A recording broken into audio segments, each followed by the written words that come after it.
Hi, welcome to Village Weaver Handwoven. In this video I'd like to show you an automatic online calculator for warp and weft calculation.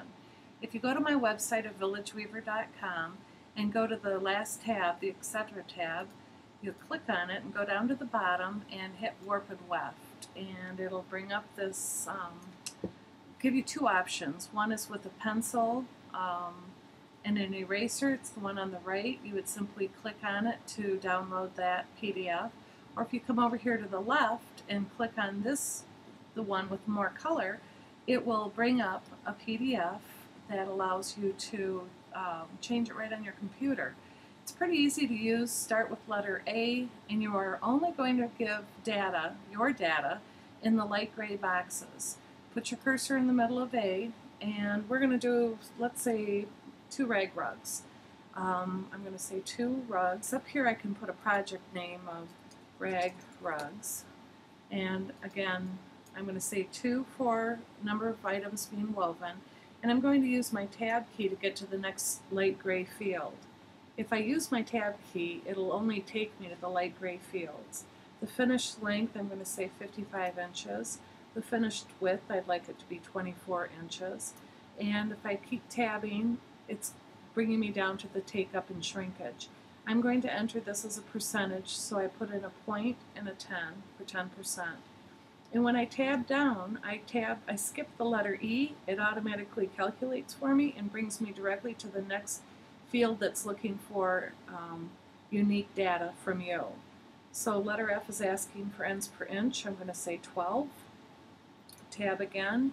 I'm going to say fringe or hem is going to be 4 inches. Tab again, and I'm going to give my length take up of 30% because it's a rag rug. Tab again, and it's asking me the loom waist. Now I finished this column. You can see that there isn't anything more for this column that I have to fill in. It's given me the total number of yards that I need in letter S. More importantly, the highlighted yellow will tell me exactly how many ends I need in letter K. And if I come down to letter R, it'll tell me how long to make each one of those in a yard length for my warping board. And then when I'm weaving one, it tells me exactly how long to make it. So it's pretty complete. Now if I tab again, it's going to bring me to the right column, and we're going to be putting in our weft use. And I'm not going to figure out fabric because that's a little bit more in depth. So I'm just going to say I'm doing 12 picks per inch of carpet warp.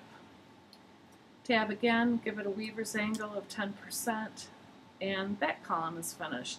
Tab again, it brings me down to the yarn weight. Carpet warp is 1,600 yards per pound, and it filled in that whole section. So you have about 7 or 8 fields of data that you need to give it, and it'll do all your calculating. Down here, you can see I've flipped down to this cost per pound. My warp is $12 a pound roughly. My weft is the same, just for sake saying, and it fills out how much my weft and how much my warp is, or how much it costs in supplies per piece. So again, it's pretty complete. Sectional warp info, if you're using 1 or 2 inch sections, just put in your number 2 and hit your tab, and it fills it all out for you. If you have made an error in placing, you want to come over here up to double A and change that to 1200, you would recalculate by hitting this recalculating button. This kind of tells the form to take it from the top and recalculate, and it's going to be more accurate if you do that. Or if you're more comfortable and you really know your numbers, you can clear your form and start over again. And that's all there is to it.